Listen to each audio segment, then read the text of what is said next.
Promotion Santé Nouvelle-Aquitaine vous propose ce podcast issu des 3 temps d'échange de pratique 2025 sur l'activité physique qui ont eu lieu les 13, 18 et 30 juin. Ces 3 temps, qui ont réuni une cinquantaine de personnes, avaient pour thème « Tu bouges, t'es bien en Nouvelle-Aquitaine », diagnostic régional et échange sur des actions concrètes et innovantes pour bouger plus au quotidien.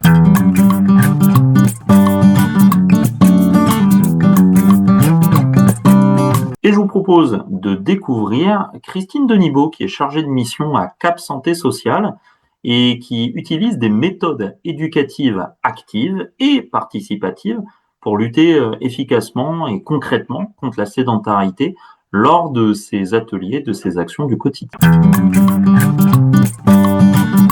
Christine Denibaud, bonjour. Donc, je suis fondatrice de Cap Santé Sociale au sein de la coopérative d'activité et d'emploi qui s'appelle Coaction. Donc, activité qui a été créée il y a 15 ans. Et donc, depuis, je déploie des actions de prévention santé et des formations sur tout le territoire des Landes. Donc, avec effectivement, on va dire, 3 piliers, je développe beaucoup d'actions sur le sujet de l'éducation alimentaire saine, durable et santé environnementale. Ensuite, un pilier avec des actions prévention santé citoyenneté avec l'outil Théâtre Forum, et un collectif a été créé à ce but qui s'appelle Histoire d'en jouer. Pareil, on intervient sur tout le monde principalement. Et troisième pilier où là je fais de la formation secteur du handicap et plutôt handicapital, et où je fais beaucoup de pédagogie. Donc moi j'ai choisi la casserole, puisque effectivement à travers les actions de l'alimentation saine et durable, j'anime beaucoup d'ateliers cuisine. Effectivement, la casserole fait partie. Alors du coup, Christine, donc oui, toi du coup ton angle d'attaque, alors on est d'accord et je pense que tu peux le confirmer devant tout le monde, tu es pas une spécialiste de l'activité sportive, tu es pas du tout originaire de ce champ du sport, et justement c'est aussi tout l'intérêt que tu sois là aujourd'hui, c'est de pouvoir montrer aussi comment on peut parler et faire de l'activité physique sans forcément être du monde sportif. Oui, tout à fait. Alors c'est vrai qu'à travers la pédagogie active, là le mot actif c'est pas bien. En fait, on va avoir du mouvement. Alors c'est vrai que c'est pas l'objectif premier, on réfléchit pas à cette approche en se disant je vais amener de l'activité physique, c'est vrai, mais c'est plus effectivement pour impliquer davantage les participants, pour travailler la cohésion du groupe aussi, pour travailler aussi la facilité de mémoriser, que ce soit plutôt sur des formations, de mémoriser, mais en effet il en découle l'activité physique. Alors je sais pas des exemples concrets. Vas-y. Donc par exemple, moi ce que j'aime bien utiliser comme support, évidemment, c'est notamment des photos langage. Alors, je sais pas si on voit bien, c'est vrai que j'ai flouté, je vais peut-être enlever le pas. Là, hop. Donc par exemple, ce photo langage pour les jeunes et l'alimentation, je l'utilise très régulièrement. J'imagine que certains ou la plupart d'entre vous le connaissent et utilisent. Et voilà, ce qui est intéressant avec les photos langage, c'est qu'effectivement, on les installe, on installe table dans la salle, et effectivement, on invite les parents à se lever, regarder vos loisirs, et effectivement les présenter et quoi. Donc encore une fois, il y a différents objectifs, mais effectivement, ça va mettre les personnes en mouvement et ça va impliquer chaque participant, ce qui est fortement intéressant. Plein de cartes aussi sur le sujet des émotions. Par exemple, le langage des émotions, c'est un autre exemple. Là, pareil, il y a plein de cartes. Donc, pareil, dans une salle, on va les installer. Donc, du coup, on invite les gens à se lever, à toutes les regarder, les choisir, etc. Donc, pareil, on va mettre les gens en mouvement. D'autres cartes aussi qui peuvent être intéressantes sur le sujet de l'utiliser sur plein de... Voilà, c'est la carte sur thématique de confiance en soi, estime, etc. Voilà, ça va effectivement, tous ces outils-là vont amener les gens à se lever et à se mettre en mouvement. Il y a d'autres outils. Alors effectivement, outils pédagogiques. Moi, je travaille donc en partenariat avec Promotion Santé très longtemps. Effectivement, je suis amenée à emprunter régulièrement des outils. Notamment, il y en a un que j'aime bien qui s'appelle le crayon coopératif.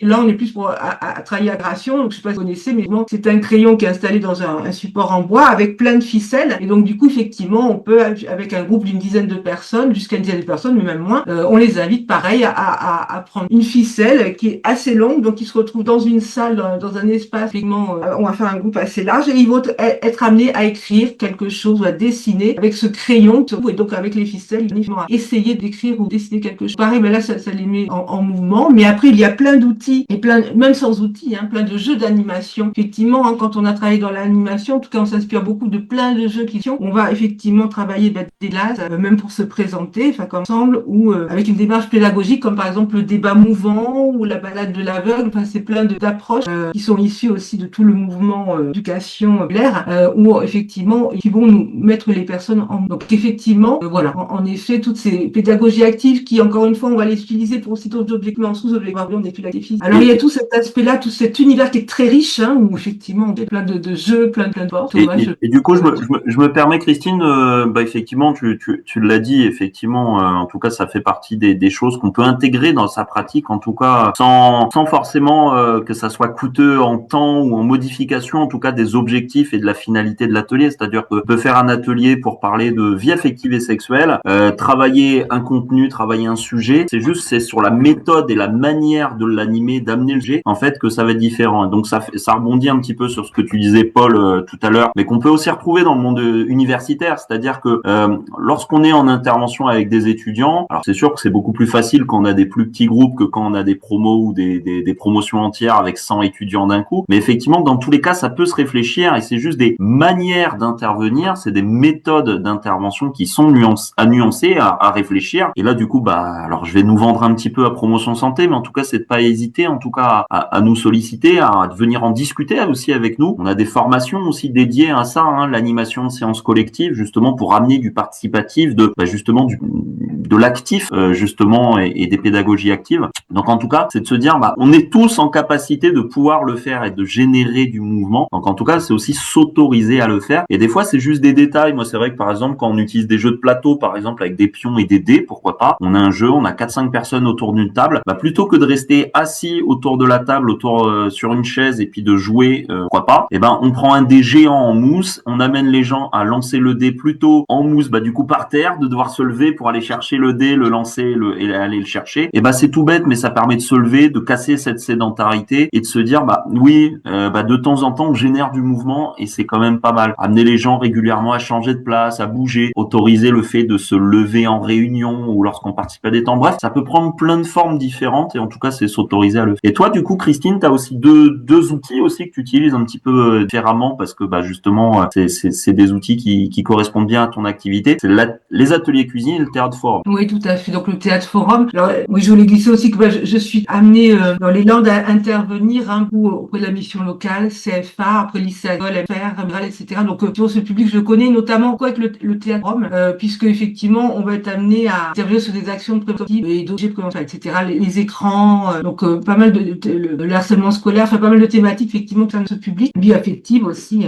Alors donc là, théâtre forum, typiquement, c'est du théâtre interactif qui implique beaucoup les participants et c'est vrai que dès le début, on va les mettre en mouvement parce que juste pour leur donner le message aussi qu'avec le théâtre forum, ils vont venir participer parce qu'effectivement quand on dit théâtre interactif, présente rapidement. Donc on va venir nous avec une première scène que l'on va jouer, mais ensuite on va impliquer le public puisqu'ils vont pouvoir venir expérimenter des choses avec nous et donc ils vont pouvoir venir modifier le cours de l'histoire et donc soit venir remplacer un personnage où on a bien et on les invite à venir jouer. Et là effectivement on bascule en théâtre d'impro. Vraiment c'est beaucoup en mouvement, il y a des allers-retours en scène et le public est vraiment. Et donc on les implique tout de suite en vraiment faisant jeu de brise-glace, en disant qu'on fait un échauffement corporel pour être potentiellement avec nous. Donc là effectivement c'est vraiment un outil qui effectivement amène beaucoup d'activité physique. Le mouvement c'est assez pertinent par rapport à ça. Enfin c'est un outil en tout cas qui est très riche pour plusieurs raisons. Et puis les ateliers cuisine où là les ateliers cuisine vraiment je les vis avec des publics enfants jusqu'à la personne âgée. Donc c'est vraiment stage. Et là et pareil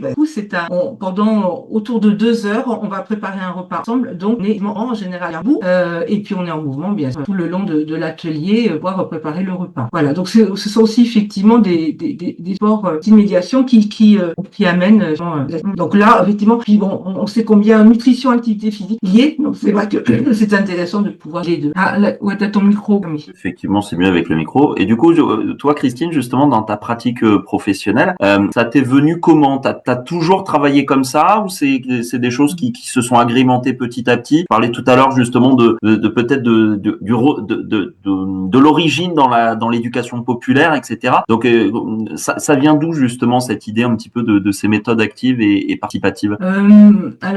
J'ai dit que ça fait 15 ans que j'ai créé mon activité, mais dès mon début de carrière professionnelle, effectivement, j'ai travaillé dans l'univers à la santé et c'est vrai que j'avais ouvert un forum. Donc je pense que c'est d'avoir baigné dans cet univers très tôt. Donc où effectivement très tôt on a eu en pédagogique, donc ça me semblait évident. Et puis effectivement à cette période, vraiment pour impliquer les personnes, ces outils sont pour moi indispensables. Donc sinon dans l'animation de groupe, effectivement, on va pas pouvoir notamment donner un espace notamment le photolangage permet de tout le monde de s'imaginer. Effectivement dans l'animation de groupe, le lead on va avoir du mal, nos créateurs, à arriver à mieux gérer le groupe et à faire circuler la parole. Donc c'est pour plein d'objectifs différents. Mais d'abord l'implication.